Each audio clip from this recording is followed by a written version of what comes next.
Des chants locaux in our 24 powerful unions in the Inter-American Division Territory. Yes, today is a great day, Pastor, because in Inter-America we have more than 21,000 congregations, and today we're going to give to this day. And today, officially, through this system online, we're beginning the program, a certification program called, and this program serves to strengthen their leadership dans l'Église de telle manière qu'ils puissent prendre un meilleur soin des membres d'Église. Nous allons prier. Nous invitons tous ceux qui nous accompagnent à s'incliner pour prier. Tendre Père Céleste, nous te rendons gloire pour ce jour si spécial. En plus d'être un jour sacré, c'est aussi un jour où l'Église en Inter-Amérique reconnaît le travail de ses dirigeants, de ses héros, qui chaque samedi, à chaque réunion, à chaque événement, sont là dans l'Église. Nous te demandons de nous accompagner et par-dessus tout, que ton esprit nous approuve. Au nom de Jésus, Amen. Pour continuer, nous allons suivre une vidéo où l'on chante l'hymne officiel des anciens.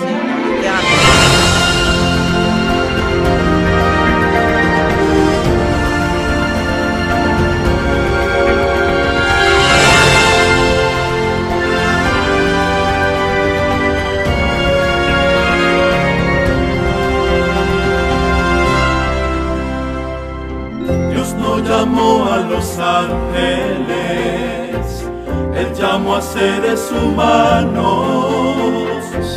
los integró a la gran misión de rescatar sus hermanos. Heme aquí, respondí, Señor, contigo iré a los campos con el mensaje de salvación y con tu Espíritu Santo. Me comprometo con Dios a cuidar de su redil la iglesia. Me comprometo con Dios a los perdidos ir a buscar. Me comprometo con Dios a serle fiel con mi testimonio. Me comprometo con Dios a serle fiel hasta mi final.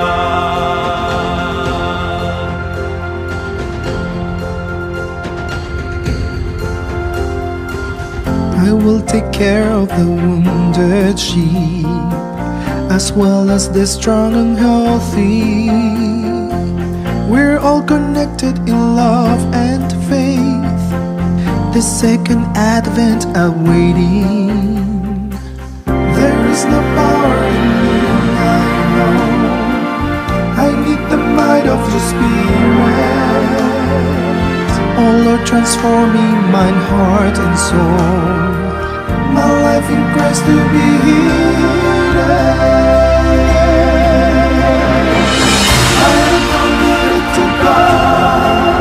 I'll lead your church into the sheepfold. I am committed to God. The wandering sheep bring back to the flock. I am committed to God. A faithful witness before this world. I am committed to God. A faithful witness forevermore.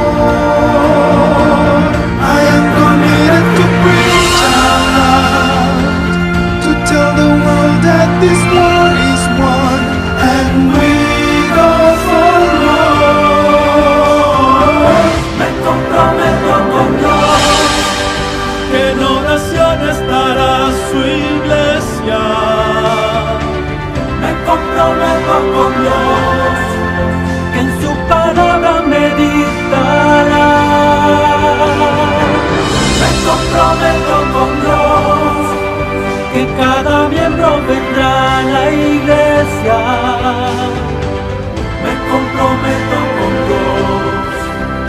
que mi lucha es para triunfar.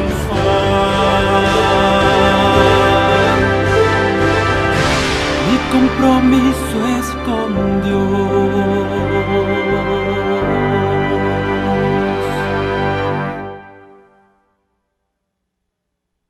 En un evento como este no puede faltar la presencia de nuestro líder de la división.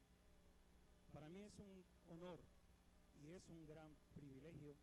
Un grand privilège de présenter les dirigeants de la division interaméricaine, le pasteur Israël Leito, qui, en plus d'être le président de la division, est celui qui est responsable de l'association pastorale. Donc, il est en charge de tous les pasteurs de la division aussi. En cette occasion, il sera interrompu, je veux bien dire interprété par le docteur David Vélez. C'est pourquoi donc écoutons donc sa méditation et la parole de Dieu. Et bon après-midi, chers frères et sœurs. Quand nous parlons des anciens, nous devrions comprendre que nous avons aussi plein de sœurs qui sont anciennes dans la division interaméricaine.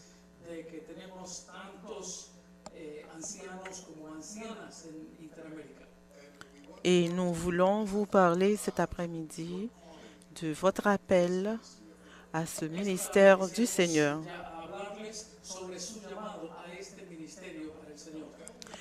Et je veux introduire ce thème en lisant un texte de l'Ancien Testament que l'on trouve dans 2 Chroniques 10, verset 6. 2 Chroniques 10, verset 6. C'est un texte que nous connaissons très bien, mais nous ne nous arrêtons pas trop souvent pour écouter ce que nous dit ce texte. Et 2 Chroniques 10, verset 6 nous dit,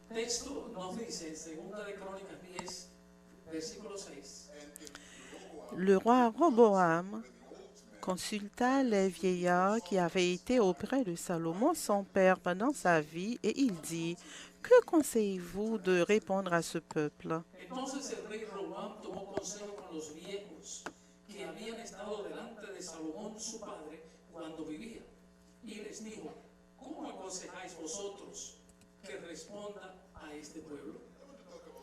Je veux parler de ces conseillers qui se tenaient devant Salomon et devant Roboam aussi, et que ce dernier avait consulté dans les moments de crise en Israël.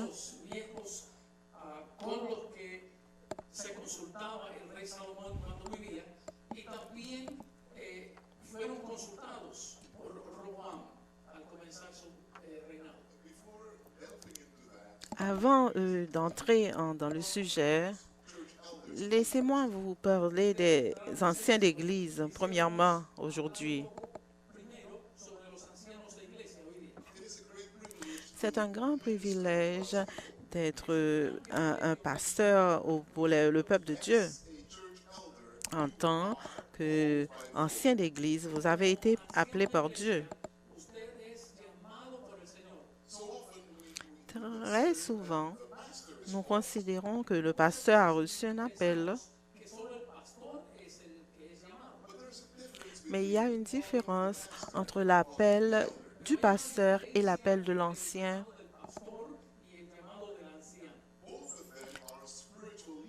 Les deux sont des dirigeants spirituels pour la congrégation, et la différence est la suivante. Le pasteur est envoyé à la congrégation et c'est un représentant de l'Église mondiale. Dans cette congrégation, c'est le lien entre la congrégation et l'Église mondiale. Cependant, l'ancien d'Église n'a pas été envoyé à l'Église. Il ou elle a été choisi par la congrégation pour faire le même travail spirituel. Les deux sont des dirigeants spirituels dans l'Église. Et on doit donc s'assurer de comprendre le sens de cet appel. Vous voyez, Dieu appelle les gens. Nous sommes tout à fait convaincus que personne ne vient à Jésus si ce n'est par l'entremise du travail du Saint-Esprit. Donc, chaque personne dans l'Église a été touchée par l'Esprit du Seigneur, a été touchée par le Seigneur, et le Seigneur se tourne vers le pasteur et l'ancien et il leur donne ce mandat. Prenez soin de ma propriété. J'ai choisi une telle ou un tel pour être ma fille ou mon fils. Il ou elle a répondu à mon appel. Maintenant, je vous rends responsable d'eux, car Dieu appelle l'individu. Dieu met ce dernier pour que nous prenions soin d'elle. Et nous devons, selon ce que le Seigneur espère de nous, être honnêtes dans notre ministère envers eux. Nous pourrions résumer ceci en 2 points. Bien sûr, il y en a encore plus. La responsabilité que le Seigneur met sur les épaules du pasteur et de l'ancien, c'est de s'assurer que cette personne est et demeure sauvée en Jésus-Christ. C'est la responsabilité de l'ancien et du pasteur de s'assurer que par la grâce de Dieu, ces enfants du Seigneur que ce dernier leur a confiés puissent arriver au ciel. Ce n'est pas une chose banale. Le Seigneur appelle, le Seigneur sauve, et le Seigneur nous envoie les dirigeants, il nous dit à dirigeants spirituels, vous devez prendre soin de ma propriété. Et voilà là où nous avons un rôle. Je veux maintenant donc me parler aux anciens maintenant. Et je veux les renvoyer au verset qu'on avait lu au début de Chroniques 10, verset 6. Et je répéterai pour vous ce texte. Et le roi Roboam consulta les vieillards qui avaient été auprès de Salomon, son père, pendant sa vie.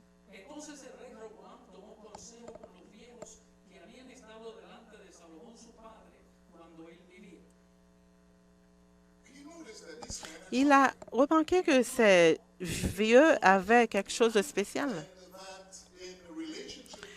et qu'en relation avec Salomon, ils avaient accompli quelque chose. La question qui se pose à maintenant, c'est de comprendre qu'est-ce qui est arrivé au conseil qu'ils avaient donné à Salomon. Est-ce que c'était similaire au conseil qu'ils avaient donné à Roboam? Sois bon envers ces gens, traitez-les bien. Soyez sûr, d'une manière de parler adventiste, qu'ils sont sauvés, qu'ils sont en sécurité. C'était pas là l'histoire. Quand Salomon mourut et que Roboam devint le roi, la première chose que les gens sont venus à dire, c'était de ne pas nous abuser comme votre père l'avait fait. Ne soyez pas aussi dur que votre père l'avait été envers nous. Nous voulons vous servir, mais nous voulons le faire d'une autre manière. Vous voyez? Vous voyez où je me tourne, là où je vais arriver?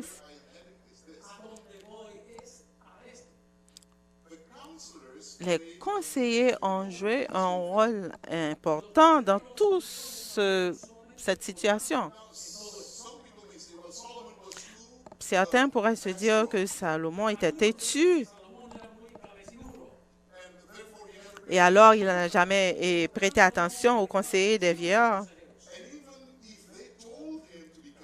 Et même s'il lui avait dit d'être bon,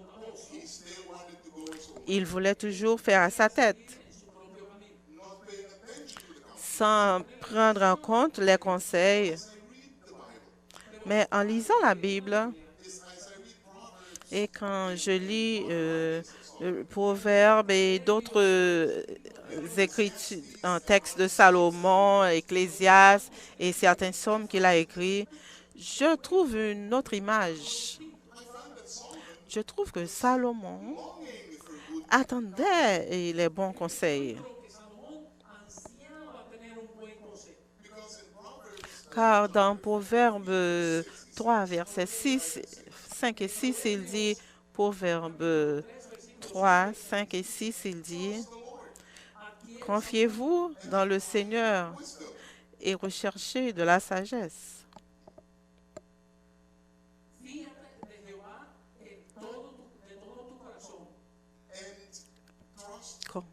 Confie-toi en l'Éternel de tout ton cœur et ne t'appuie pas sur ta sagesse. Reconnais-le dans toutes tes voies et il aplanira tes sentiers. Salomon est donc en train d'encourager les gens à ne pas croire en eux-mêmes, mais à faire confiance à Dieu. Confie-toi en l'Éternel. Et je dirais même qu'il aurait manifesté, dit la même chose à ses conseillers. Et il aurait fait de même dans Proverbes chapitre 4, versets 5 et 6. Nous trouvons que Salomon, une autre fois, et il répète la même chose. Et il dit de ne pas se confier en soi. Ceci me porte à penser que aussi têtu et puissant que fut Salomon, il avait fait confiance à ses conseillers beaucoup plus que cela paraît. Quelque chose s'est passé. Quelque chose s'est mal passé, mais nous ne pouvons pas donner la culpabilité à Salomon. Les conseillers de son temps, il y en avait aussi, c'était les mêmes qui étaient dans les jours de Roboam.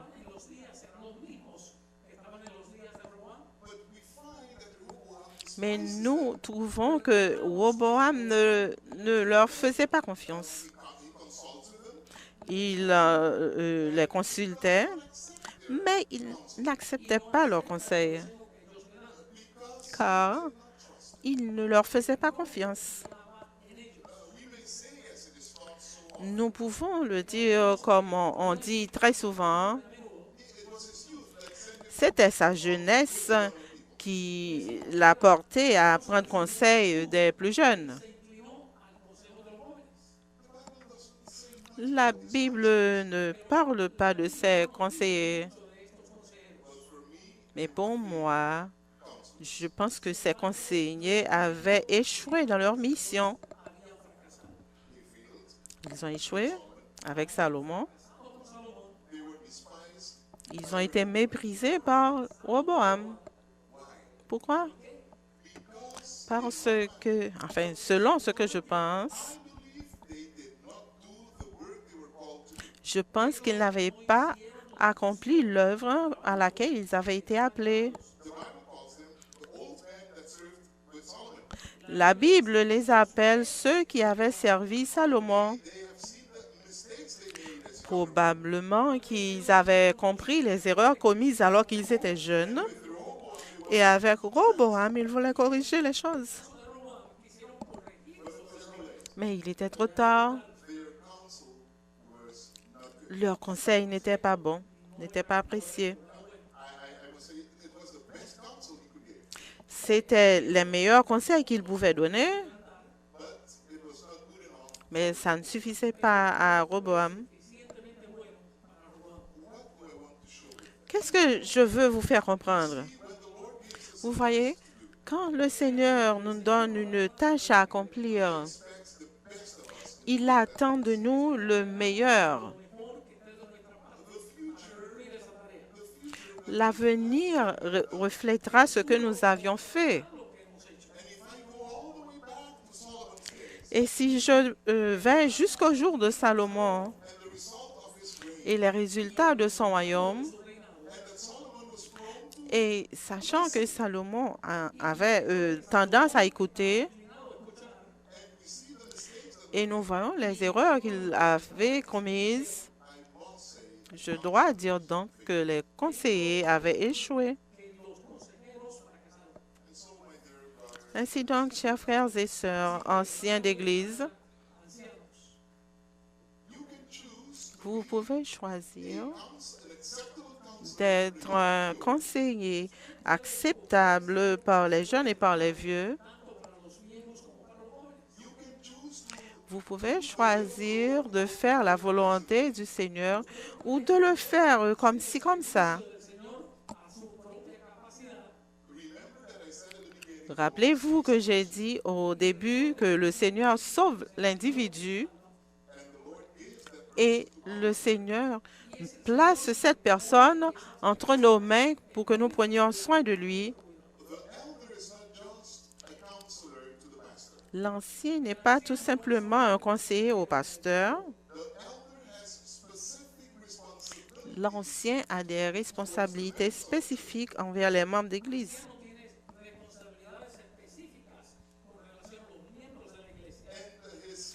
Et son ministère envers l'Église doit être vu et doit être senti. Permettez-moi de vous mentionner quelques-uns. Nous entendons souvent qu'il y a des critiques contre le pasteur. Il ne visite pas. Mais si l'ancien visite,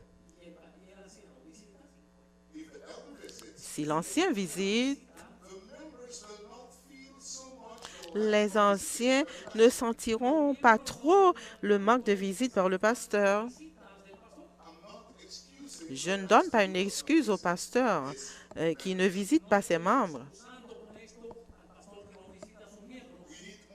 Nous en avons besoin de plus qui visitent. Mais je veux mettre l'accent sur ce qui suit. Une partie de la responsabilité de l'ancien est d'être dans la maison des membres d'Église. Vous voyez? Certains, les anciens, pensent qu'ils ont tout simplement à faire les annonces le sabbat matin et de s'assurer que celui ou celle qui va prêcher est prêt à prêcher. Mais nous ne devrions jamais oublier que l'ancien est un leader spirituel élu par l'Église pour exercer un ministère spirituel.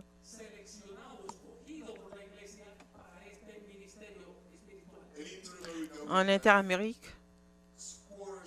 nous avons des milliers d'anciens très bien formés, très capables, de bons prédicateurs. Je me rappelle dans un endroit, et je ne vais pas donner le nom de cet endroit-là, afin que ces individus ne s'enflent pas d'orgueil. Un ancien avait prié. Je devais prier ce matin. Et l'ancien pria. Et je me suis dit, voici quelqu'un qui a le don de la prière. c'était pas une prière juste répétée pour remplir une partie du programme. C'était une prière sincère qui venait du cœur. Quelqu'un, vous pouvez l'entendre et vous avez compris que cette personne-là avait l'habitude de parler à Dieu.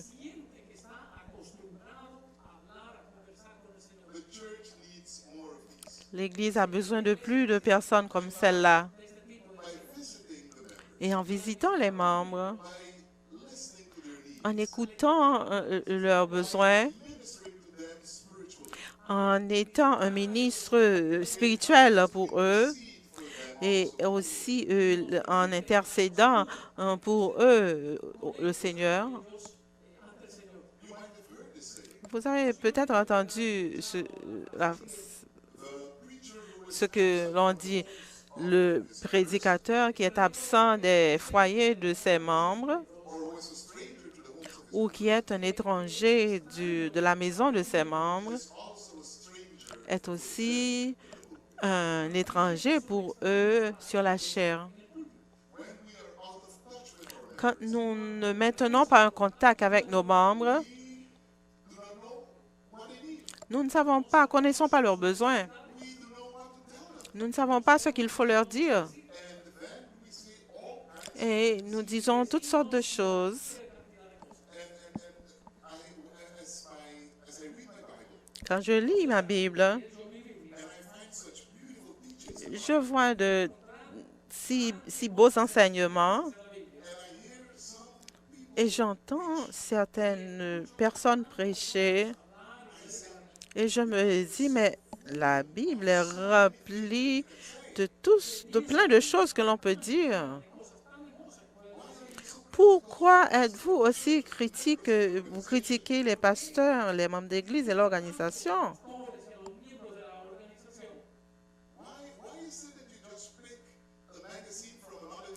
Pourquoi avez-vous tout simplement choisi un magazine d'une autre confession religieuse et vous le lisez le sabbat matin? Pour satisfaire l'engagement que le Seigneur a mis en nous. Nous devons apprendre à connaître les membres. En visitant les membres, je veux dire aussi pour essayer de répondre à leurs besoins, pour prendre soin d'eux quand ils sont malades. Je suis en train de lire un livre que quelqu'un m'a recommandé. L'influence du christianisme sur le monde, dans le monde. Et vous serez étonnés de voir tout ce que le christianisme a fait pour le monde. Et une chose que l'auteur a mentionnée, c'est qu'avant l'ère chrétienne, il n'y avait pas d'hôpitaux. Dans l'Empire romain, par exemple, et c'était une chose qu'on ne respectait pas. Et quand on prenait soin des malades, on était faible quand on le faisait et on laissait les malades mourir. Seuls les forts survivaient. Mais le christianisme a apporté un changement. Et en tant que pasteurs et anciens, nous ne devrions pas avoir peur de visiter les malades.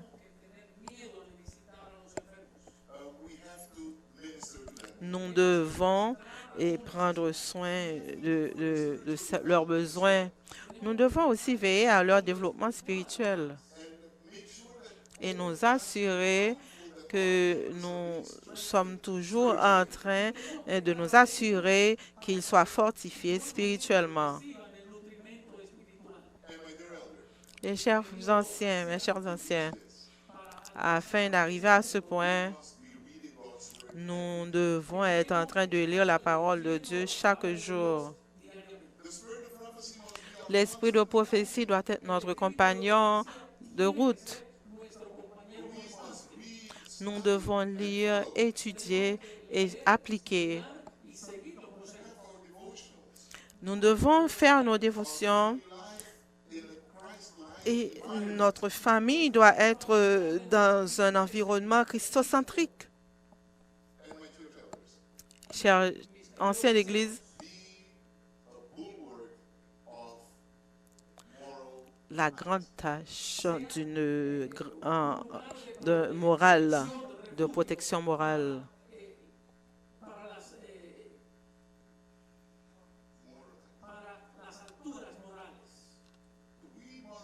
Nous devons vivre cette vie morale, que chaque membre puisse voir un exemple approprié chez nous. On ne doit pas laisser un espace pour l'erreur. On ne doit pas laisser faire et revenir pour corriger. Une fois qu'un ancien a échoué, ce sera quelque chose de grave. Ainsi donc, le Seigneur a mis ces hommes et ces femmes entre vos mains.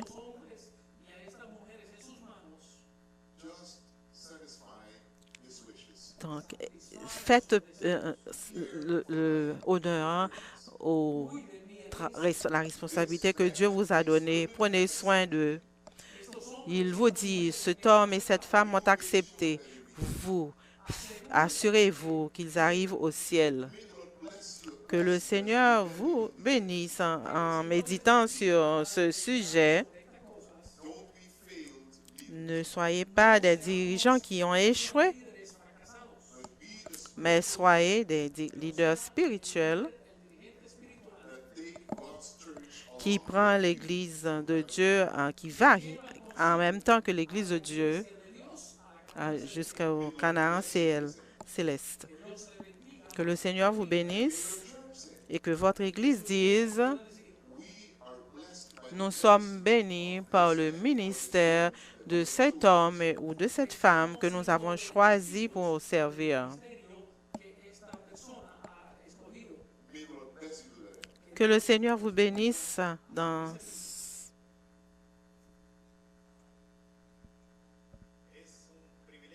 C'est un privilège et une joie d'écouter le message de Dieu une fois de plus de la part de notre président de la division interaméricaine, le pasteur Israël Leito. C'est un plaisir aussi de savoir que nous avons plus de 1000 connexions à travers la division interaméricaine. Plus de 1000 connexions et il y a des endroits où les responsables de l'association pastorale nous disent que 200 ou 300 personnes sont ensemble à poursuivre. S'il vous plaît, envoyez-nous vos photos. Nous sommes sûrs que nous aurons avec nous plus que 10 000 personnes qui suivent ce programme et pour en jouir et pour apprendre et dans ce programme engagé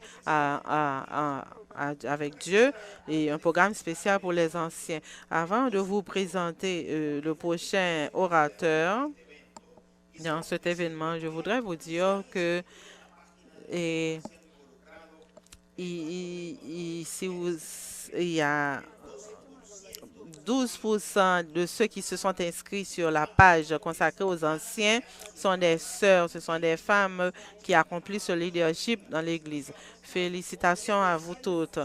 87% sont des hommes, plus de 11 400 frères. 5 000 d'entre eux sont des dirigeants de petits groupes. Ainsi donc, les leaders qui sont dans l'Église pour prendre soin du troupeau du Seigneur sont là. Je voudrais faire remarquer spécialement certains groupes qui nous suivent. Nous aimerions leur demander d'envoyer un message à 25f@interamerica.org. Envoyez-nous un message, une photo de son église, vous allez recevoir une surprise. Et donc, contactez-nous de l'Union de la Caraïbe Atlantique. Il y a le frère Jean Green de l'Union de Belize, Maxwell Alexandre Torres. de l'Union centrale du Mexique, de la Union de la Caraïbe, nous avons Guillano Satiolina, de l'Union centrale du Mexique, José Luis Alberto Miranda, de l'Union de Chiapas, Rosambert Hernandez, de l'Union dominicaine, Teofilo Matera Gramonte, de l'Union atlantique de la Caraïbe et de l'Union hollandaise et de la Caraïbe. Nous avons notre frère Ralph Van Meyer et de l'Union orientale du Venezuela, Junior Cediel. Vous pouvez, les noms de personnes qu'il cite là, ce sont ces personnes-là à qui il faudrait écrire par union. Dans la prochaine section, je donnerai les autres noms. Si vous avez entendu votre nom, écrivez-nous à 25f@interamerica.org. Nous allons avoir maintenant un séminaire préparé spécialement pour le coup d'envoi de ce programme de les anciens engagés qui s'intitule « Comment s'assurer de l'utilisation fidèle des ressources de Dieu ». Nous avons avec nous notre trésorier de la division interaméricaine, le pasteur Filiberto Verduzco, qui va nous indiquer comment l'Église s'assure de la fidélité dans l'utilisation des ressources divines. Merci, pasteur Rodriguez. Je veux saluer les frères qui nous suivent partout à travers la division interaméricaine et leur exprimer et que le Seigneur nous accompagne dans ce sabbat spécial. En ce sabbat 25 février, nous avons l'assurance que plus de 3 800 000 membres d'Église, plus de 22 450 congrégations se sont réunies pour adorer le Seigneur en ce sabbat. Ils se sont réunis dans le but de s'engager une nouvelle fois envers Dieu afin de terminer la tâche qu'il nous a confiée dans chaque coin de ce territoire de la division interaméricaine. Je voudrais vous exprimer le fait que nous sommes sûrs que chacun des dirigeants de l'Église ici en Interamérique, nous sommes engagés pour terminer la tâche. C'est pourquoi cet après-midi, en partageant avec vous, avec tous les membres d'Église et d'une manière spéciale avec les anciens d'Église, ce sujet, nous voulons confirmer que nous avons un engagement avec Dieu. Un engagement de prendre soin du troupeau, comme le pasteur Leito vient de le mentionner dans ses paroles de réflexion. L'ancien d'Église, unis au pasteur, ils sont responsables de créer une stratégie spirituelle dans chacune des congrégations dont ils sont responsables. Donc cet engagement nous touche aussi et nous y dédions en ce moment. Comme vient de le dire le pasteur Osney dans la présentation de ce serviteur, cet après-midi, j'aimerais faire une introduction au sujet qu'il vient de mentionner. Comment l'Église peut-elle s'assurer d'être fidèle dans l'utilisation des ressources de Dieu? C'est une question très profonde. C'est une question qui a de grandes proportions portées et qui demande une réponse et qui porte tous d'une manière ou d'une autre qui dirige l'Église dans le territoire de la division interaméricaine. Comment l'Église s'assure-t-elle de l'utilisation fidèle des ressources de Dieu. Quelle question? Quel sujet? Mais comment nous devrions prendre soin de la manière dont nous répondons à cette question? En premier lieu, je voudrais dire que dans Témoignages, volume 8, page 37 en anglais, la servante du Seigneur nous a dit, le Seigneur, en son absence, nous a confié le soin de ses propriétés et de ses intérêts. La servante du Seigneur nous a dit avec toute clarité que le Seigneur, quand il fut enlevé et quand il a mis ses disciples en charge de la construction, de l'édification de son Église et de terminer la tâche dans toute cette planète, il a mis entre nos mains le soin de ses propriétés et de ses intérêts. Qu'est-ce que cela signifie? Il y a un moment, le pasteur Leito, dans sa présentation, sermon, dans sa réflexion, a fait référence à ce contexte que nous considérons maintenant. Le Seigneur nous a laissé en charge, entre nos mains, la responsabilité de prendre soin de son Église, de sa propriété et de ses intérêts. Quand nous disons ceci, implicitement, d'une manière beaucoup plus grande et beaucoup plus profonde, nous pensons que ces intérêts concernent aussi les ressources de Dieu que nous administrons, les ressources que nous administrons pour Dieu. Et je vais dire une chose répétée, et une chose que vous avez déjà entendue. La servante du Seigneur en 1901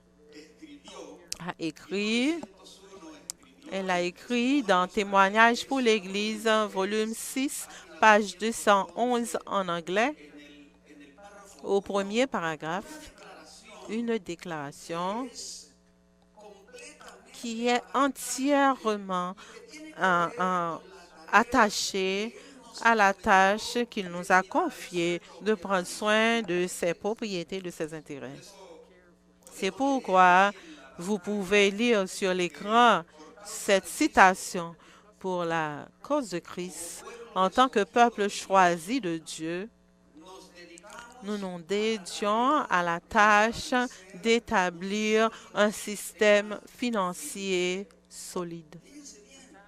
Remarquez bien, en tant que trésorier de la division interaméricaine, j'aimerais comprendre que cette déclaration que la servante du Seigneur nous a laissée de prendre soin de ses propriétés, de ses intérêts, je veux la comprendre dans la perspective de ce que nous devrions établir un système financier solide. En le faisant, implicitement, nous sommes aussi en train de nous assurer de prendre soin de l'utilisation fidèle des ressources divines.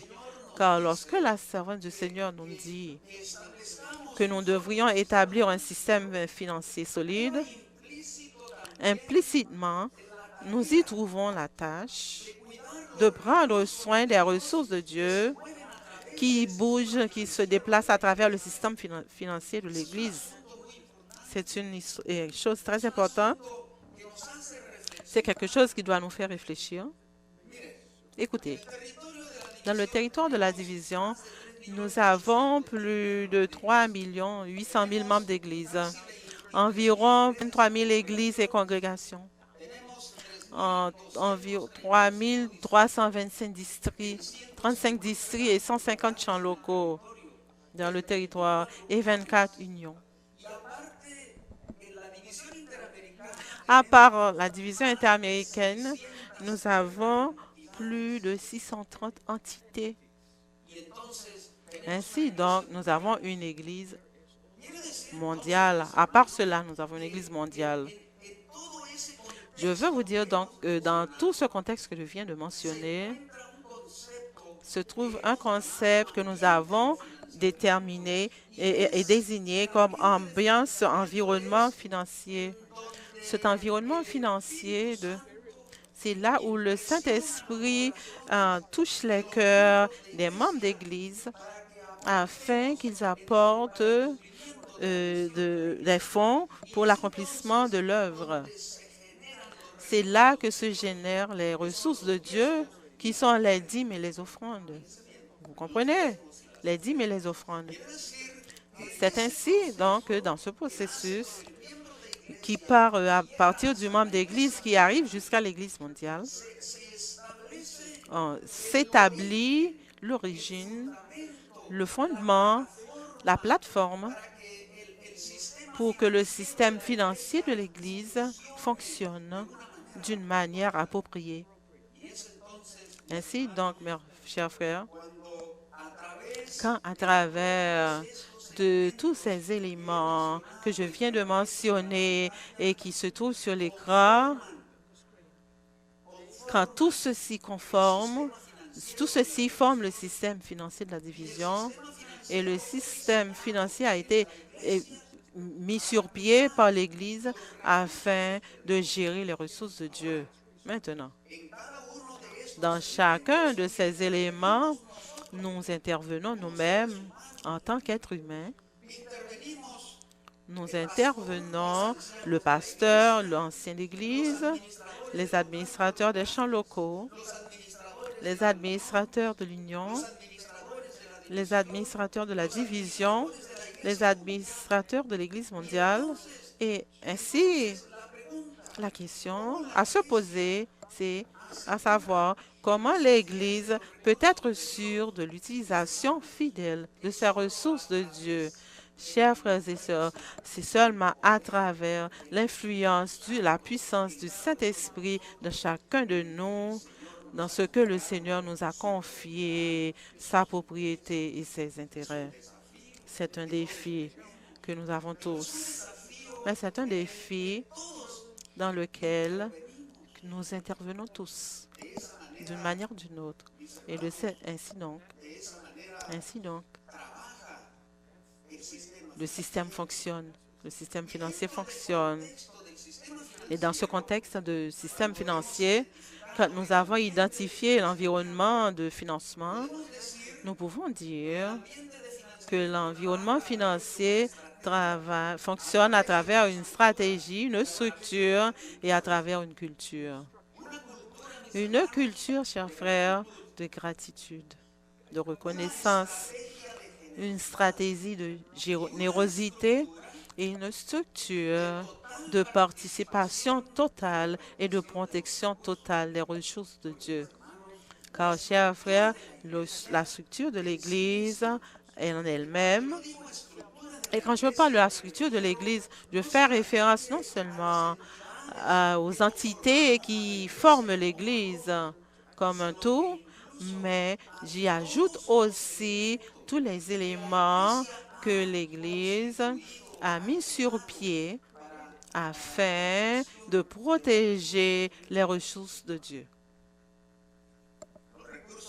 Les ressources de Dieu sont ses dîmes et les offrandes. Vous comprenez bien, les ressources de Dieu sont ses dîmes et les offrandes.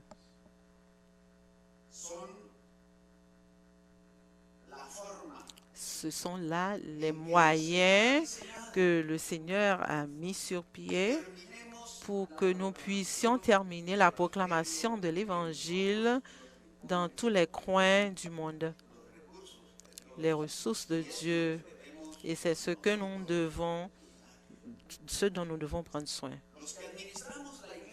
Ceux qui administrent l'Église à tous les niveaux,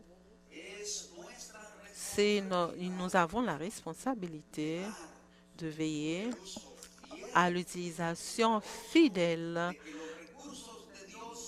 de ce que les ressources de Dieu soient utilisées exclusivement pour la prédication, pour l'accomplissement de la mission de l'Église. Dans les règlements opérationnels de l'Église, dans la section B4, qui parle des dîmes et des offrandes, on lit au début de cette partie qu'à travers la Bible et le ministère de la servante du Seigneur, le Seigneur nous a donné des conseils inspirés et des principes dans plusieurs aspects pour protéger les ressources de Dieu. Et c'est un élément fondamental. Un élément fondamental. Dans ce règlement aussi de la conférence générale, on retrouve les principes, les règlements, les directives pour que nous puissions prendre soin des ressources de Dieu. Il y a un peu, j'ai mentionné que les ressources de Dieu ont été inspirées par la puissance du Saint-Esprit et des milliers de membres d'Église dans le territoire de la division, de telle manière que ce sont des ressources sacrées. C'est pourquoi les règlements de l'Église, dans la section que nous venons de mentionner, nous dit en toute clarté, on nous affirme que la dîme est une portion sacrée qui appartient à Dieu. Une portion sacrée appartenant à Dieu, de telle manière que nous qui administrons l'Église, nous devons prendre soin, être prudents, car nous sommes en train d'administrer la propriété de Dieu. Nous administrons la propriété de Dieu. Tous ceux qui administrent l'Église, de l'ancien et du pasteur de l'Église locale jusqu'au président de la conférence générale, nous avons une responsabilité, chers frères, que le Seigneur nous a confiée, qu'il a mis entre nos mains.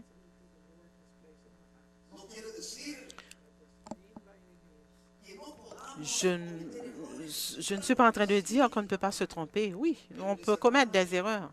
Mais, chers frères, dès le moment où nous nous sommes mis à la disposition de Dieu, dès que nous nous levons pour dire au Seigneur, Seigneur, utilise mon esprit et mon cœur durant ce jour afin que les décisions que je vais prendre et l'influence que j'aurai soient pour bien gérer tes ressources.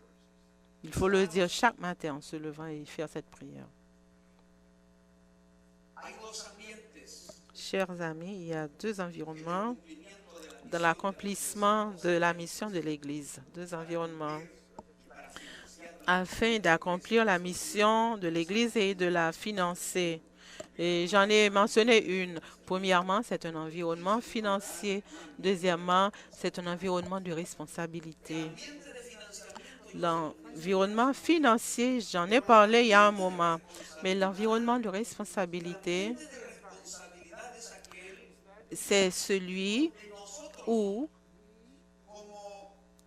nous, en tant que dirigeants de l'Église, écoutez bien ce que je vais dire. L'environnement de responsabilité, dans ce environnement, quand nous prenons des églises à l'intérieur de l'Église, nous créons cet environnement. Évidemment, la somme des valeurs de l'organisation, des valeurs culturelles et spirituelles que tous ceux qui travaillent dans l'Église, nous conformons tous à ces valeurs, à sa culture, etc. Et nous, en prenant nos décisions, mais nous créons donc dans nos décisions une attitude chez les membres d'Église, une attitude qui appuie l'accomplissement de la mission. C'est donc un environnement de responsabilité et il est fondamental. Je vous dirai pourquoi. Car quand l'environnement de financement s'unit à l'environnement de responsabilité, qui est comme une pièce de monnaie à deux faces, quand ils se conforment tous les deux, quand ils deviennent comme la monnaie de l'Église, donc quand nous regardons ce potentiel de cet environnement de financement et de l'environnement de responsabilité, nous pouvons voir décerner le potentiel de l'Église pour financer la mission de l'Église. Mais c'est quelque chose qui a deux faces. C'est une pièce de monnaie à deux faces. En premier lieu, se trouve l'environnement spirituel qui se conforme et sur lequel se base l'environnement financier. Mais de l'autre côté aussi, il y a un environnement spirituel entre les dirigeants d'Église qui forme un sens de responsabilité. Dans l'environnement de financement financier, nous devons parler d'une gestion chrétienne individuelle. Mais dans l'environnement de responsabilité, il y a une gestion chrétienne de l'organisation. Et ceci a à voir avec la manière dont nous utilisons les ressources de Dieu. Vous comprenez? La manière dont nous utilisons les ressources de Dieu. J'ai dit il y a peu que dans le territoire de la division, il y a 3253 districts, plus de 22 493 églises qui forment l'environnement financier dans le territoire de la division interaméricaine. Dans cet environnement financier, on collecte la dîme et les offrandes. Et ces dernières, les dîmes et les offrandes sont déposées dans la maison du trésor. C'est donc ça doit être un processus organisé, soigné, un processus organisé et soigné où l'Église définit avec toute clarté que ce processus doit être supervisé, établi par le service des vérificateurs de la conférence générale qui est aussi, il fonctionne aussi dans la division et dans toutes les unions et qui fonctionne dans tous les champs locaux et qui fonctionne et devrait arriver jusqu'à l'église la plus petite dans le territoire de la division interaméricaine. C'est une manière, c'est une structure que l'Église a instituée pour que le soin, pour la protection des ressources que le Seigneur a mis entre nos mains. Pour terminer, chers frères, je voudrais vous dire qu'en tant qu'Église,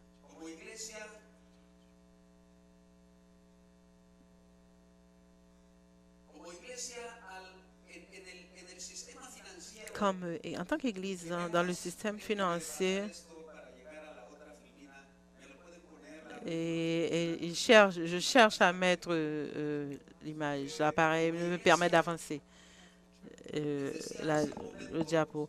En tant qu'Église, je vous ai dit que nous avons un système financier et je veux mentionner quelques aspects de ce système financier qui concernent le soin des ressources de Dieu. En premier lieu, chers frères, nous devons avoir dans le territoire de la division, nous avons une culture de planification et de soin des ressources de Dieu. On doit avoir une culture de transparence et de responsabilité. Une culture de reconnaissance que les ressources administrées appartiennent à Dieu. Une culture avec une responsabilité locale, mais de la perspective que nous sommes, dans la perspective que nous sommes une Église mondiale, une culture de soins, de protection des ressources que le Seigneur a placées entre nos mains. D'un côté. De l'autre côté, nous devons administrer les ressources de Dieu à travers les manuels de comptabilité que l'Église a définis avec tant de précautions.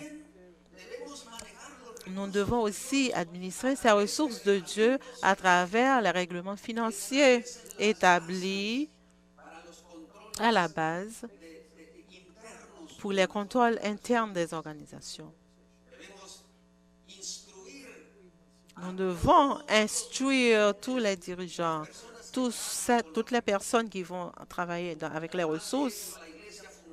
Et en plus, l'Église fonctionne avec un outil financier qui produit l'information qui peut être analysée. Et finalement, chers frères, s'établit un système de vérification qui protège les ressources de Dieu. Le Seigneur, en son absence, nous a confié le soin de sa propriété et de ses intérêts. Et c'est là la responsabilité que nous avons, nous qui dirigeons l'Église. Mais c'est aussi une responsabilité de chaque pasteur de l'Église locale et de chaque ancien d'Église locale. C'est une responsabilité de tous, chers frères. Que le Seigneur vous bénisse dans cette tâche en protégeant les ressources de Dieu. Que le Seigneur vous bénisse. Durant les dernières récentes semaines, j'ai été témoin du sens de dédication du pasteur Austin Rodriguez. Et c'est grâce à son dédicace que nous avons ce programme qu'aujourd'hui, pour moi, c'est un privilège. Comme vous le connaissez, le pasteur Austin Rodriguez est un directeur associé de l'association pastorale et il a comme responsabilité les anciens et les anciennes, les directeurs de groupe et les directeurs d'église. Le pasteur Rodriguez va nous parler d'un point très important. Le travail de l'ancien ne se limite pas seulement à prendre soin. Nous savons l'importance qu'il y a dans le soin. Mais l'ancien d'église a aussi un ministère plus grand que cela. Il doit croître, il doit permettre à l'Église de croître aussi. Non seulement il prend soin d'elle, il l'aide à croître, mais l'Église doit se multiplier aussi de telle manière que le pasteur Rodriguez va nous parler maintenant de ces aspects. Bienvenue de nouveau, pasteur Rodriguez, que le Seigneur vous bénisse dans votre présentation. C'est un privilège, pasteur Sanchez, de nous adresser.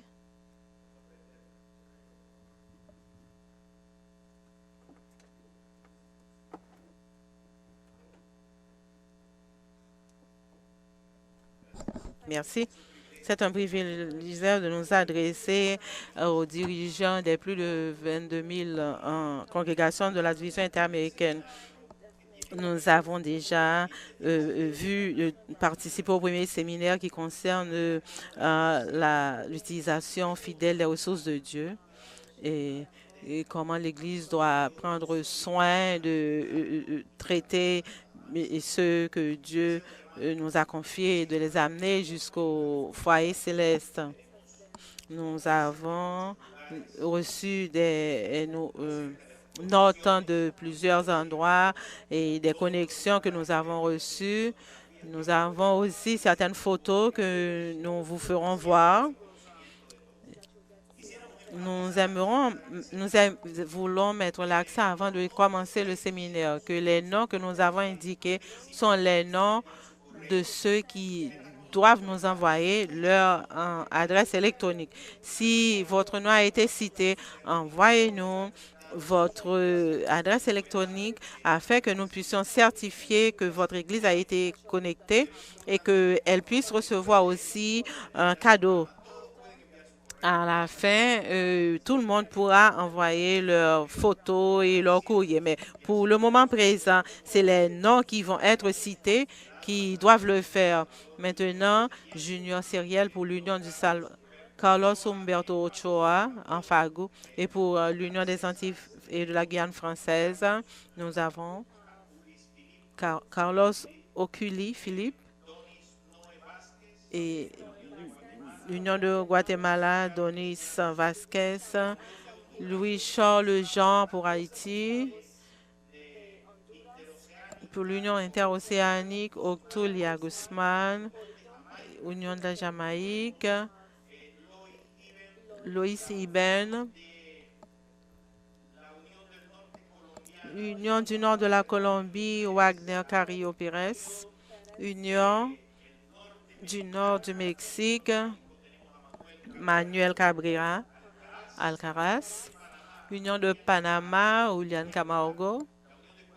Union de Puerto Rico, Eduardo Maceis. Union du Sud du Centre de l'Amérique centrale. Union du Sud de la Colombie, José Fernandez. Et l'Union du Sud-Est du Mexique, Pablo Emmanuel Carrillo. Finalement, l'Union occidentale du Venezuela, Franco Briceño. Vous pouvez donc, vous dont les noms avaient été cités, nous envoyer vos courriels, vos adresses électroniques et confirmer que vous êtes connectés à ce programme. Salutations spéciales. Nous avons plus de 6000 connexions pour le moment. Chers amis, chers frères les anciens, dans le prochain séminaire, nous allons parler de ce que signifie le programme de certification pour les anciens dans toute la division. Le séminaire a pour titre un plan pour soigner la croissance et du troupeau de Dieu. Et nous devons mettre sur pied un plan afin que cette Église soit bénie par Dieu. Dans ce programme que nous avons établi pour faire avancer la fortification de l'Église, nous avons deux grands défis. Je parlerai des défis macro et des défis micro. Les défis macro, le défi micro, c'est le projet que nous avons de prendre soin de chacune des congrégations de notre division interaméricaine. En d'autres termes, chers amis, il est important que ces 22 000 congrégations soient soignées, soient prises en charge d'une manière spéciale. Ce troupeau c'est que de telle manière afin que tout le monde puisse être soigné. Il y a les pasteurs qui ont plus de 20 congrégations dans notre division. Vous imaginez comment un seul pasteur peut prendre soin de 20 congrégations quand il y a beaucoup de brebis qui ont besoin de son attention. Ce n'est pas facile. C'est pourquoi maintenant la division interaméricaine sous le leadership de Pasteur Leito, notre président, a lancé ce programme afin de former, de fortifier le ministère de l'ancien local. L'ancien est le responsable local de l'Église et uni au pasteur sous la supervision du pasteur. L'ancien de l'Église locale devait veiller à ce que cette congrégation soit chaque jour croître conformément au plan de Dieu. Ainsi, le défi macro que nous avons, c'est que chaque congrégation puisse être toujours prise en charge de la manière appropriée par les anciens. Donc, c'est pourquoi nous voulons mettre sur pied un programme de certification pour former et développer les compétences pastorales de leadership de l'ancien afin qu'il puisse consolider son ministère et réaliser un travail spectaculaire à la gloire de Dieu. Il est important que chaque ancien qui m'écoute ce soir et qui verront plus tard cette vidéo comprenne que l'Église est engagée à faire et grandir votre leadership afin que vous ayez un impact spirituel à la gloire de Dieu. En ce qui concerne la certification qui seront données à chaque ancien, il est important de reconnaître que nous avons 3 points sur lesquels il faut mettre l'accent. Le premier aspect, c'est la prédication. Nous devons former nos anciens comme de bons prédicateurs afin qu'ils puissent alimenter le troupeau de Dieu. La deuxième fonction à développer, c'est le travail pastoral, apprendre et faire la cure du troupeau de Dieu. Et ensuite, c'est dans le domaine de faire des disciples. Ellen White a écrit, et on a besoin de plus d'habileté, de tact et de sagesse pour présenter la parole et alimenter le troupeau de Dieu. Ainsi, donc, il est nécessaire que nous puissions capter ce message que Ellen White nous donne dans le livre témoignage, tome 6. Et nous avons besoin de connaissances, d'habileté, de tact, de sagesse pour présenter la parole de Dieu, alimenter le troupeau de Dieu. C'est pourquoi nous allons mettre sur pied des programmes pour aider l'ancien à prêcher. La deuxième, c'est l'action pastorale et qui concerne le soin général du troupeau. En tant que pasteur du troupeau, le pasteur, en ce sens, l'ancien, doit prendre soin de son troupeau, les cherchant les perdus, les ramenant. Il doit les visiter, toutes les familles. Le pasteur Leito a mis l'accent sur la visite, non seulement comme un visiteur pour jouir de son hospitalité, mais afin de s'enquérir de l'état spirituel de chaque membre de la maison. Elle continue à dire sa propre âme doit être un but de l'amour de Dieu. Ainsi, avec une courtoisie aimable, il peut ouvrir le cœur des autres et travailler avec succès avec les parents, les enfants, les conseillants. Et c'est là la tâche pastorale de l'ancien. La première est de prêcher, la deuxième est une tâche pastorale. Nous devons donc commencer. Et c'est un travail extraordinaire. 3 800 000 membres qu'il faut visiter, qu'un ancien, qu'un pasteur doit visiter, qui par la grâce de Dieu, afin que de les ranimer, de les encourager et de fortifier leur vie spirituelle. Dans le domaine de la formation de disciples, Ellen White dit ceci: plusieurs travailleraient avec joie si on leur enseignait comment le faire.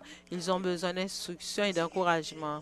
Ainsi, donc, nous avons un ancien qui va avoir la possibilité de prêcher, un ancien qui doit pouvoir prendre soin des membres, mais qui, en plus de cela, aura la possibilité d'enseigner, de former des disciples, de les animer, non seulement à ce qu'ils viennent à l'église, qu'ils s'asseyent sur les bancs, mais qu'ils puissent se lever comme de vrais missionnaires et qu'ils partagent l'évangile du Seigneur Jésus-Christ. Il est important. Ceci est important. La première responsabilité dans la capacitation repose sur les épaules du pasteur du district. C'est lui qui devrait former ses anciens.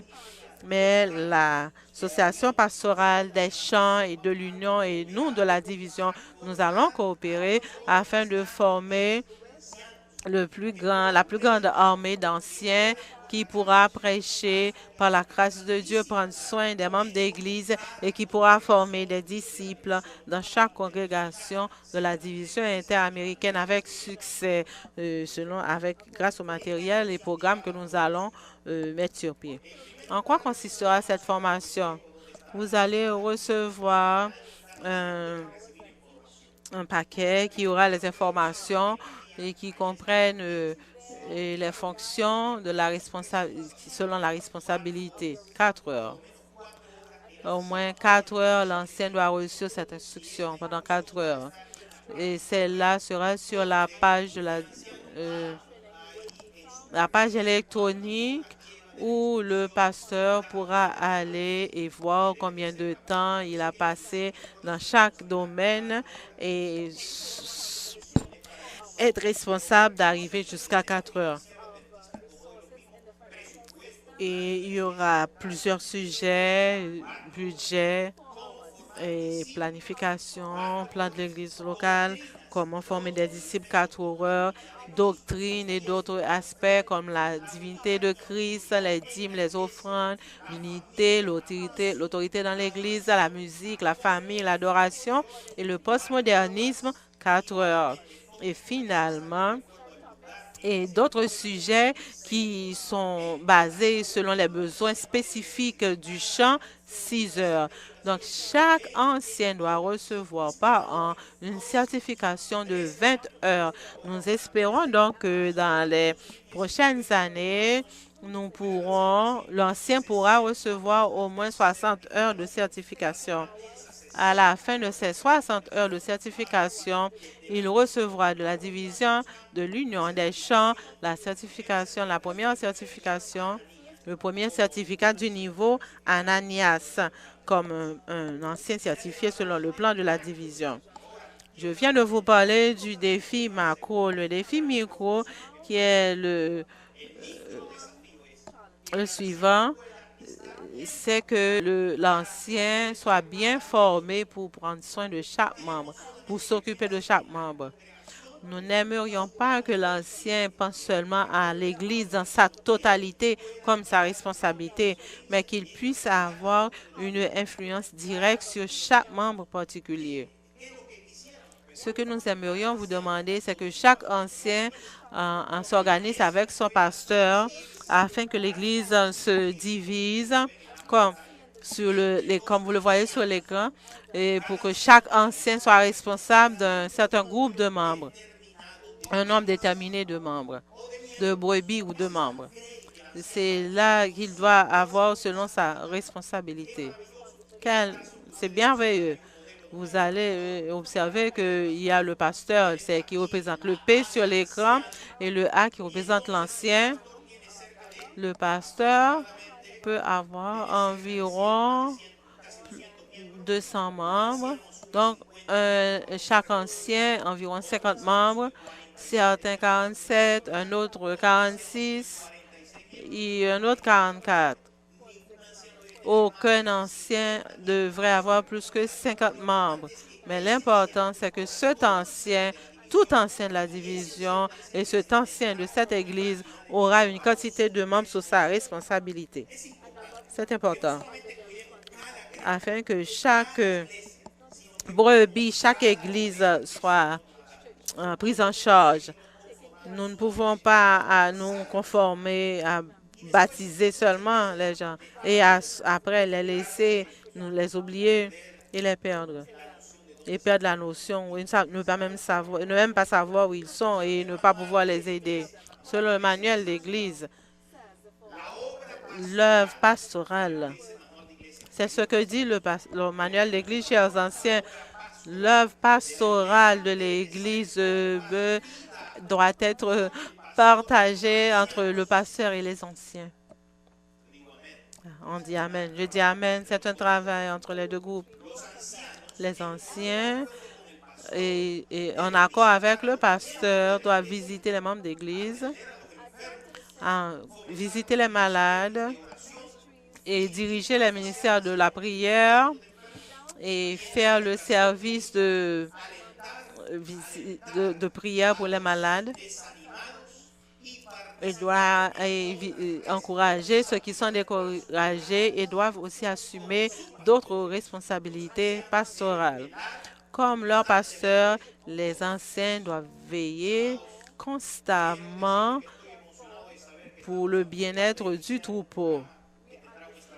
Nous voulons donc, en cet après-midi, initier un programme qui aura un impact extraordinaire afin que chaque membre d'Église puisse participer dans l'évangélisation, puisse être fidèle à l'Église, puisse être en communion avec les autres membres à travers les petits groupes. Et en plus de ceci, il peut être un membre fidèle.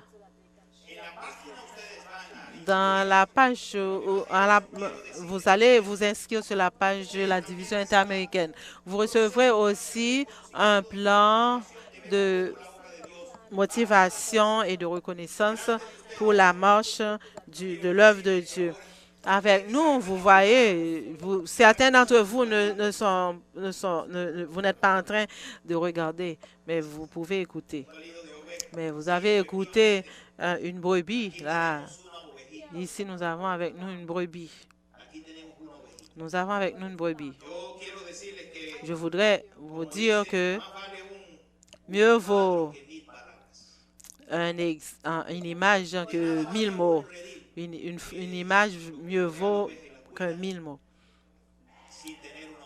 Donc, si vous pouvez avoir une église, vous pouvez avoir un pâturage, mais si vous n'avez pas de troupeau, de brebis, cela ne vaut rien.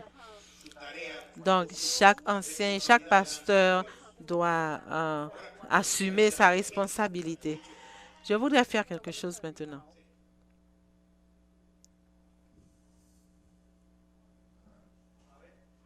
Je vais voir si ça marche.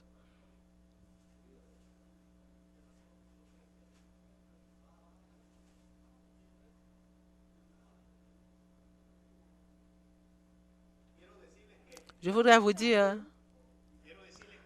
que au temps de Jésus, le plus important, c'était le trésorier aimait avoir sa brebis. Personne ne voulait perdre sa brebis. Avoir une brebis, c'était d'avoir une propriété importante. Cela signifiait la vie. Cela signifiait la joie pour la famille et pour les enfants. Et aucun berger ne devrait perdre sa brebis, même s'il n'en avait qu'une seule. Nous avons 3760 brebis dans notre division qui ont besoin de bergers qui prennent soin d'elles, qui leur enseignent la parole, le message de Dieu et qui leur permettent de grandir et de se multiplier en Jésus-Christ. Si vous lisez le texte de 1er Thessaloniciens, chapitre 2 et suivant, vous rencontrerez un pasteur, un berger qui s'appelait Pablo et qui a dit que vous servez physiquement, mais pas de cœur. Il leur a dit, ma couronne de gloire, c'est vous, mes brebis. Et si je vais à l'église seul, sans vous, ça ne vaut rien. Et au verset 5, au chapitre 3 et verset 5, il dit à Timothée qu'il voulait savoir comment allaient ses brebis. Il voulait être sûr que son travail n'avait pas été en vain. Est-ce que nous travaillons en vain? Non, nous devons travailler pour les autres. Est-ce que nous devons travailler pour les baptiser et ensuite les perdre? Nous devons prendre soin de chacune de nos brebis afin de l'amener au royaume de Dieu. Que le Seigneur te donne à toi et à moi un amour pour nos brebis, pour notre troupeau. Que le Seigneur nous accorde chaque jour et que nous ayons un cœur de pasteur qui prenne soin de ses brebis.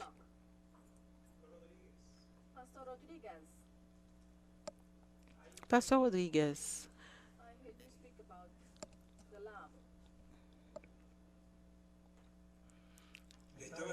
J'étais en train de dire que il faut prendre soin de la brebis. Le pasteur qui ne prend pas soin de ses brebis n'est pas un pasteur. L'ancienne église, les anciennes églises qui ne veillent pas sur leurs brebis, ils doivent faire plus que cela. Vous avez illustré ici une grande vérité. Et entre tous, chers frères et sœurs, dans le programme Seigneur, transforme-moi. Et je sais que nous sommes tous dans une église transformée, victorieuse, pour avoir une rencontre très prochaine avec Dieu. Dans cette marche de la transformation, il y a quelque chose dont nous devons nous rappeler. Quand nous parlons de connexion, nous ne parlons pas uniquement de nous brancher les uns aux autres et de l'utilisation. Nous allons parler de l'utilisation des moyens que le Seigneur a mis entre nos mains. Maintenant, nous avons un ami, Abel, le directeur de communication de notre division, qui va nous brancher. Comment les anciens d'Église peuvent-ils être tous connectés? Merci, Pasteur Sanchez, pour l'invitation et pour le grand privilège et l'occasion de parler aux anciens d'Église, aux dirigeants d'Église. Il y a peu de temps, en voyageant, j'ai rencontré dans un livre quelques données très intéressantes sur les fourmis. Sur ces données, il y avait que les fourmis pouvaient porter plus de 10 fois leur propre poids, certaines fois 50 fois plus que leur poids. Ceci signifie que si nous, en tant qu'êtres humains, nous avions la même capacité que les fourmis, nous pourrions soulever 1 tonne ou même jusqu'à 5 tonnes de poids. Incroyable. Un autre fait qui attire ma attention sur les fourmis, c'est que le total des fourmis a le même poids que le poids des êtres humains sur la Terre. Une autre chose qui m'a attiré le plus, c'est leur désir de créer une colonie, une communauté stable et leur désir de s'aider les uns les autres. Ils utilisent un outil principal qui est la communication et la manière dans laquelle ils se communiquent, par laquelle ils se communiquent. Ils partagent des informations afin d'accomplir cet objectif. Est si apparente que ceux qui étudient les fourmis disent que les colonies de fourmis se comportent comme s'ils n'étaient qu'un seul organisme, alors qu'ils sont plusieurs organismes. La communauté et la fourmilière se comportent comme si c'était un seul être vivant. Et c'est pourquoi on l'appelle un super-organisme. En tant qu'Église adventiste du 7e jour, quand nous parlons de communication, nous sommes comme un organisme, un super-organisme. Car nous avons le privilège, en tant qu'organisation, de compter sur un système de communication que plusieurs organisations, plusieurs entreprises et institutions auraient aimé avoir. Vous savez pourquoi? C'est parce que l'Église, à part le fait d'avoir été une des premières organisations, d'avoir un système, un département de communication à tous les niveaux de l'Église, dans tous les environnements de l'Église, Église locale, mission, union, fédération, et les institutions qui vendent au public aimeraient avoir un système comme pareil. Ainsi donc, nous nous convertissons en un organisme, super-organisme. Et quand nous parlons d'organisation organisationnelle corporative, nous devons penser à 3 plateformes. La première, c'est la communication de l'identité, c'est-à-dire que qui nous sommes en tant qu'Église, notre mission, notre vision, nos valeurs, nos principes, ce que nous sommes. Cela veut dire notre ADN biologique. Et la deuxième plateforme, c'est ce que nous disons que nous sommes, l'image que nous projetons au dehors. Et en troisième lieu, et ce que les autres disent de nous. C'est ce que cela veut dire, comment nous perçoit le public. Et en fin de compte, et c'est le public que nous devons toucher, nous voulons toucher. Ainsi donc, il faudrait que qui je suis, ce que je dis que je suis et ce que les autres disent que je suis soit la même chose. C'est pourquoi nous, en tant que dirigeants d'église, pasteurs, anciens dirigeants de petits groupes, nous devrions en premier lieu nous connecter à l'identité de l'église, être branchés à cette force, cette source de l'information qui nous définit, qui nous identifie en tant qu'Église adventiste du 7e jour. En deuxième lieu, nous devons avoir un certain niveau d'information. Nous devons être interconnectés les uns aux autres. Mais nous devons aussi être connectés aux méthodes de communication, moyens de communication. Et le dirigeant de groupe, l'ancien directeur de département, le pasteur de district, tous ils doivent être connectés aussi pour être au courant de ce qui se passe dans l'Église mondiale à travers le monde. De cette manière, nous pourrons enrichir ce concept de super-organisme. Certains pourraient se demander de quel outil dispose l'Église pour que chacun puisse se connecter les uns aux autres et avoir une Église super qui communiquent extraordinairement. En premier lieu, je vous invite à chercher des informations quotidiennement, des informations fraîches pour partager avec l'Église, pour savoir ce qui se passe dans l'Église dans d'autres parties du monde, dans d'autres unions, dans d'autres fédérations, dans d'autres districts, pour voir les nouveaux programmes, les événements de l'Église. Et sur la page électronique de la division interaméricaine, www.interamerica.org. Nous avons aussi des réseaux sociaux, des pages sur Facebook où nous publions. L'Église a fait beaucoup d'efforts pour partager certaines informations fraîches.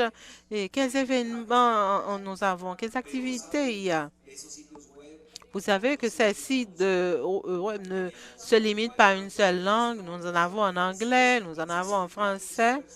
Et nous faisons un très grand effort pour pouvoir communiquer dans les 3 langues principales de la division. Nous utilisons comme réseaux sociaux Facebook, Twitter, et ce sont là des informations qui sont vitales pour vous en tant qu'Église. Nous avons des conversations, nous parlons du sabbat, nous discutons de la Bible, il y a beaucoup d'autres choses. Et nous avons aussi en tant qu'Église un calendrier spécial que vous pourrez recevoir sur votre adresse électronique. Ce sera là l'outil le plus basique, de base, le plus fondamental. Donc, chaque dirigeant devait avoir une adresse électronique. Et ainsi, vous allez recevoir des nouvelles, des activités, le calendrier. Et si vous voulez que cela se passe, écrivez-nous iadmedia@interamerica.org. C'est possible que quelqu'un n'ait pas une adresse électronique, mais vous pouvez trouver un autre membre d'église, un membre de sa famille qui a la possibilité de se connecter à un courrier électronique et recevoir avec eux les informations de première main. Vous pouvez utiliser des photos aussi. Et le deuxième concept, c'est de produire l'information. Il y a tant de choses que nous pourrions faire. Pour ceux qui tweetent, nous vous invitons à vous unir dans les différents chronogrammes que nous avons. Et Seigneur, transforme-moi, et bon sabbat, et créativité, etc. Il faut être créatif. Nous voyageons partout dans la division et nous voyons des gens qui sont très créatifs et qui utilisent tout simplement un téléphone cellulaire pour envoyer des textes.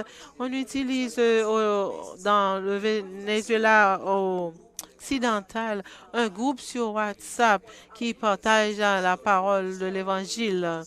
Et en République dominicaine, j'ai rencontré des jeunes qui font la même chose en utilisant leur téléphone.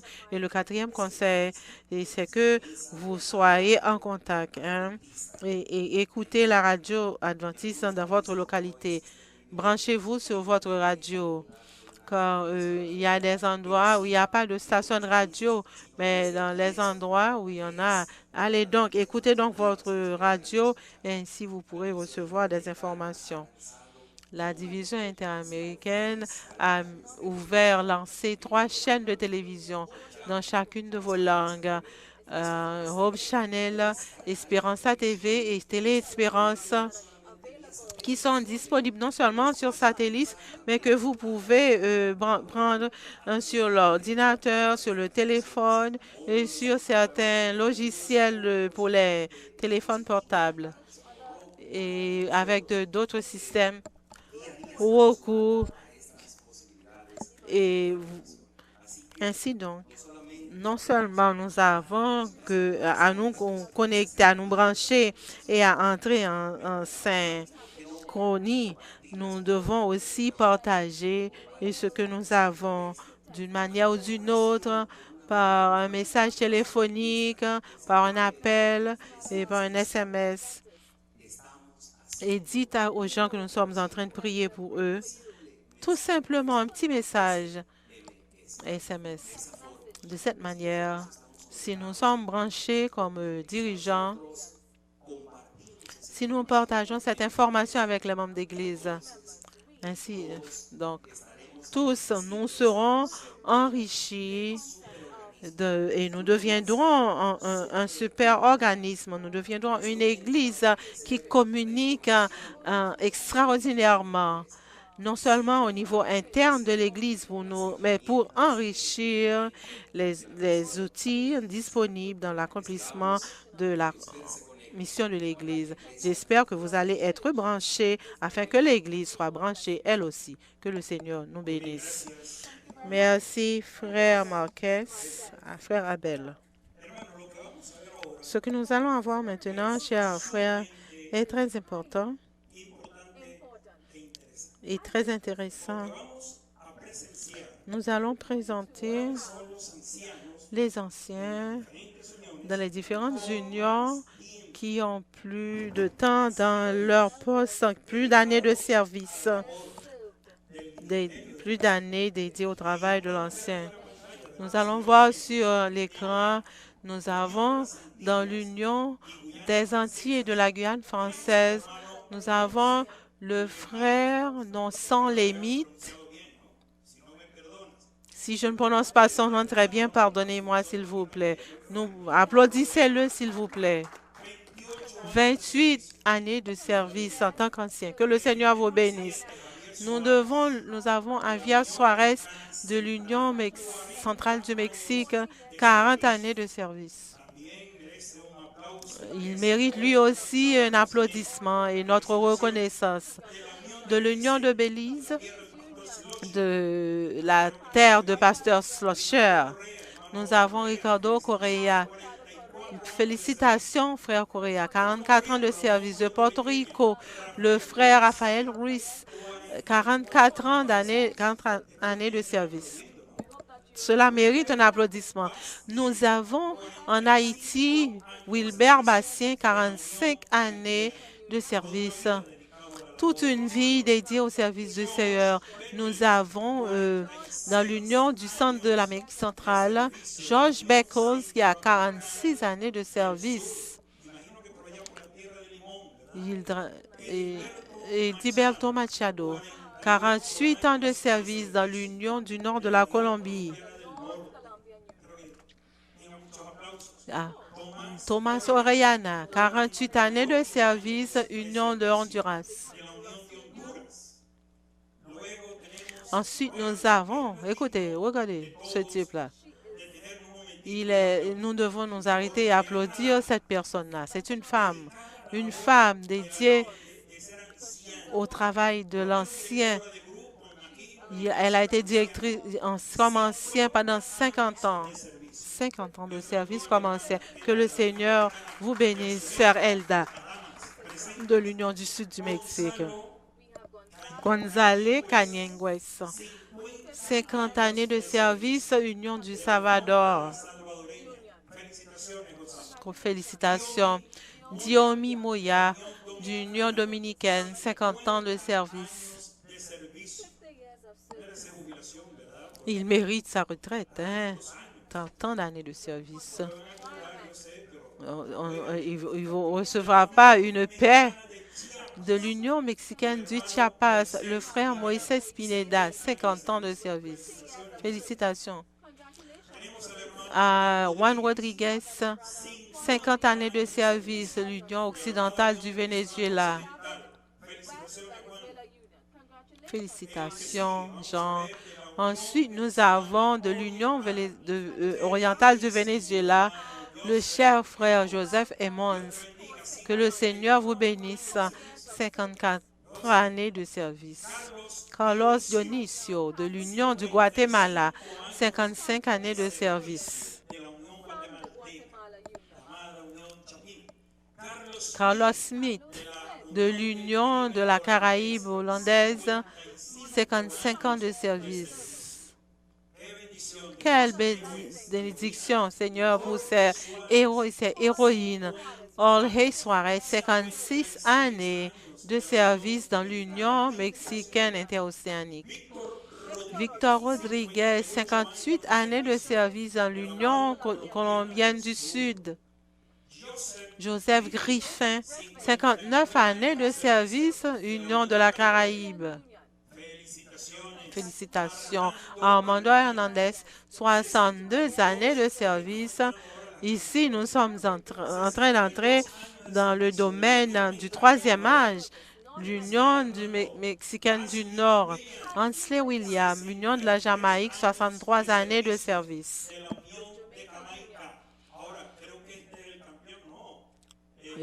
Alors, voici celui-ci. Regardez ça.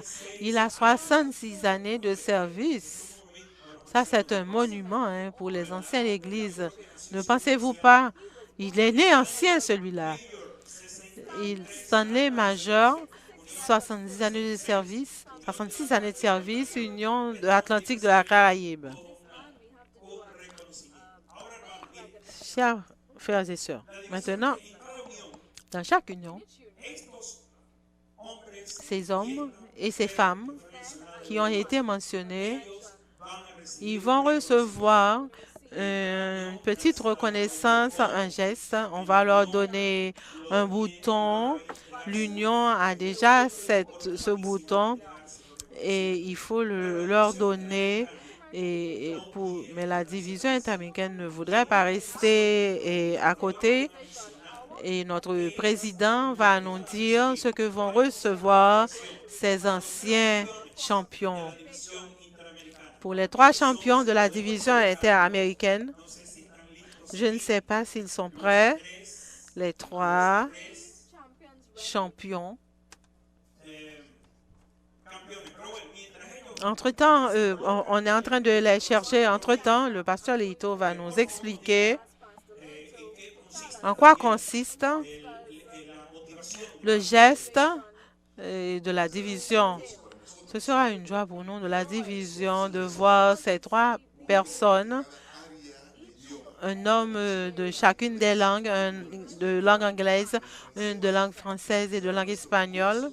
Ce sera notre joie de les avoir d'avoir ces héros du Seigneur avec nous, qui ont passé tant d'années à servir en tant qu'anciens d'Église, les voir avec nous ici à la prochaine assemblée de la division et nous les invitons officiellement. Ils vont recevoir toutes les informations nécessaires afin qu'ils voyagent et qu'ils viennent participer avec nous au comité de milieu d'année de la division en 2017. Maintenant, pasteur, voici les images. Il y a en français Wilbert Bastien pour le champion en langue française. Pour espagnol, Armando Hernandez de l'Union du Nord du Mexique. Et pour l'anglais, ce sera le frère Stanley Major de l'Union Atlantique de la Caraïbe. Quel privilège les avoir avec nous au comité de milieu d'année. C'est une bénédiction. Chers frères et sœurs, ça vaut la peine. Nous allons de l'avant. Dans l'œuvre du Seigneur, il y a de l'espace pour tout le monde. Et nous vous encourageons que puissent vous applaudir partout. Et vous qui êtes des héros et des héroïnes de Dieu, que le Seigneur vous bénisse. Chers frères, quel privilège c'est avoir cette journée des anciens avec nous. Pasteur Sanchez, ces 3 anciens qui ont le plus d'années de service dans les différentes langues, avant de donner les différents détails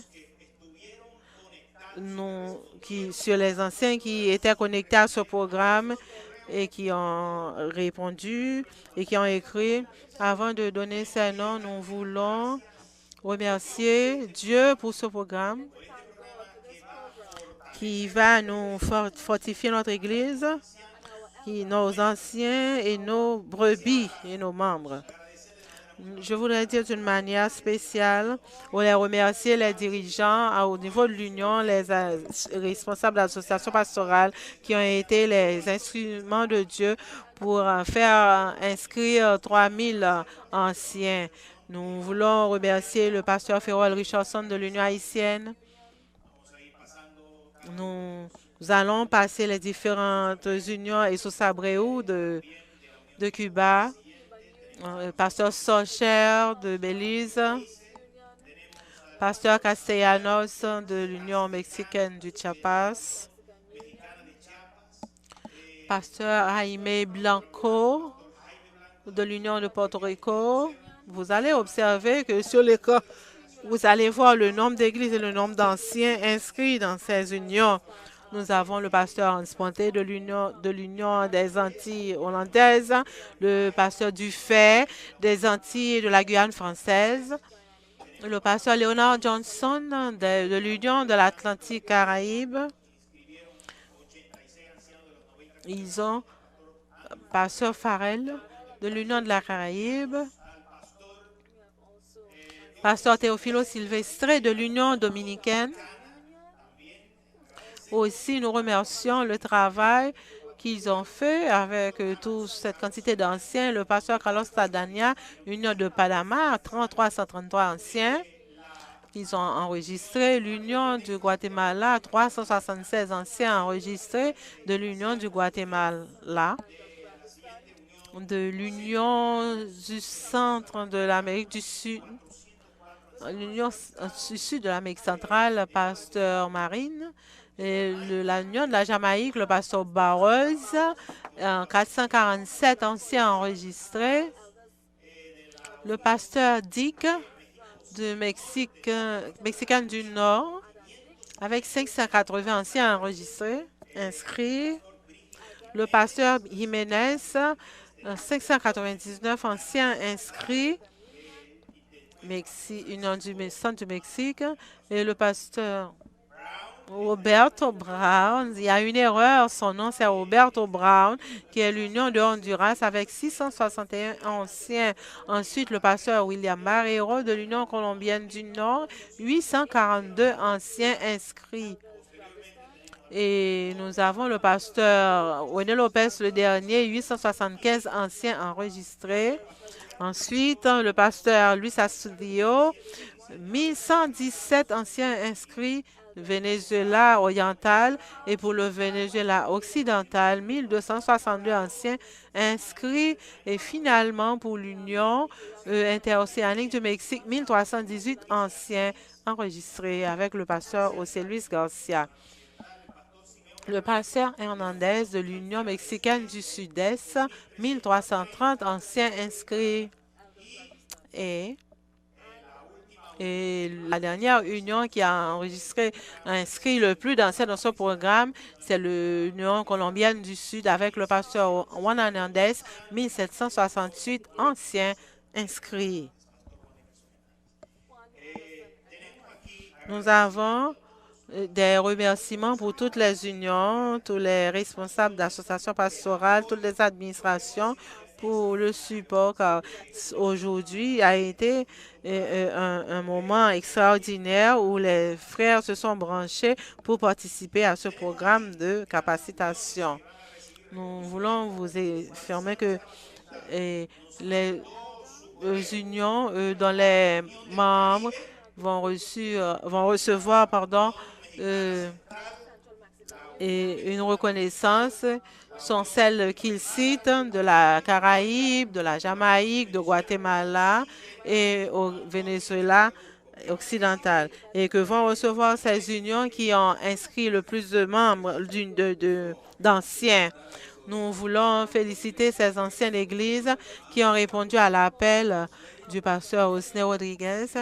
Ils recevront ces anciens un projecteur afin qu'ils puissent l'utiliser dans leur campagne d'évangélisation et dans leur petit groupe, et que ce sera d'une grande utilité. Que le Seigneur les bénisse alors qu'ils utilisent ce matériel, cet outil qui sera une bénédiction pour l'Église. Chers frères et sœurs, nous sommes arrivés aux dernières minutes de ce programme. Et nous voulons féliciter le pasteur Osné Rodriguez et le pasteur Hector Sanchez, directeur de l'association pastorale. Le pasteur Sanchez et l'associé pasteur Rodriguez et reconnaître le travail ardu qu'a effectué les responsables d'associations pastorales des unions pour la réalisation de cette réunion.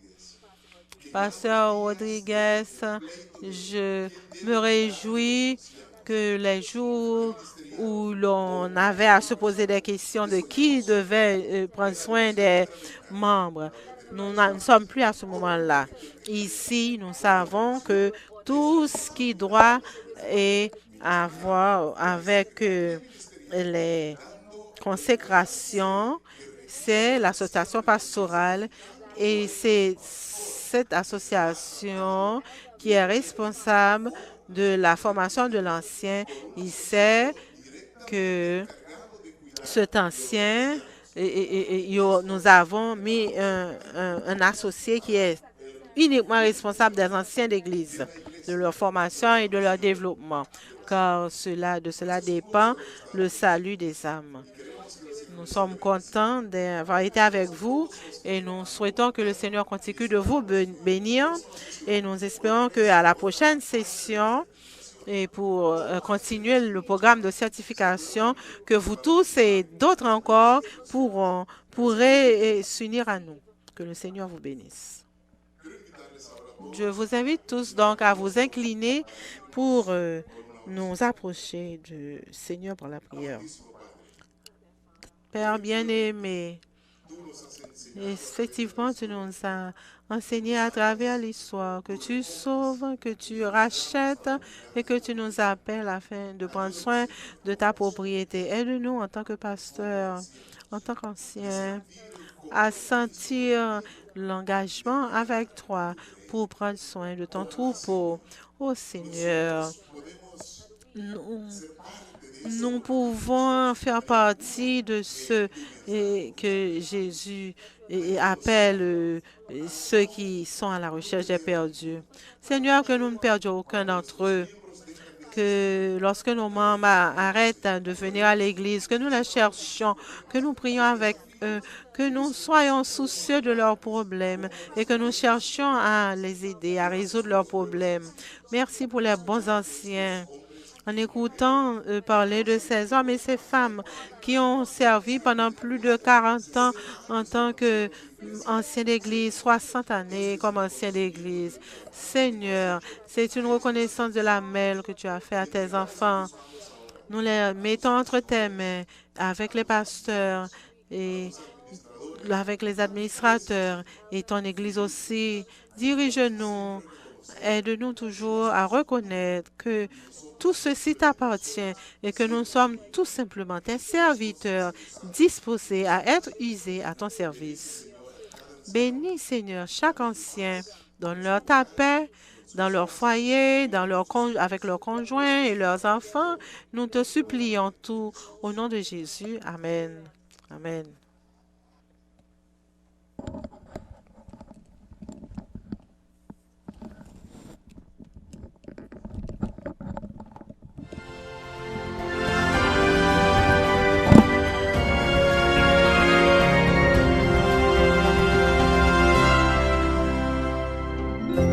Llamó a los ángeles, Él llamó a seres humanos, los integró a la gran misión de rescatar sus hermanos. Heme aquí, respondí, Señor, contigo iré a los campos, con el mensaje de salvación. Con tu Espíritu Santo me comprometo con Dios a cuidar de su redil, la iglesia. Me comprometo con Dios a los perdidos ir a buscar. Me comprometo con Dios a serle fiel con mi testimonio. Me comprometo con Dios a serle fiel hasta mi final.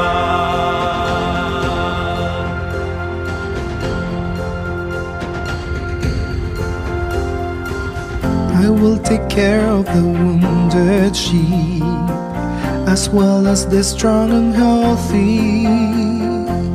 We're all connected in love and faith, the second advent awaiting.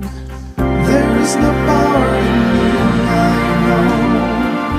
I need the might of your spirit. Oh Lord, transform me, mind, heart, and soul. My life in Christ to be hidden.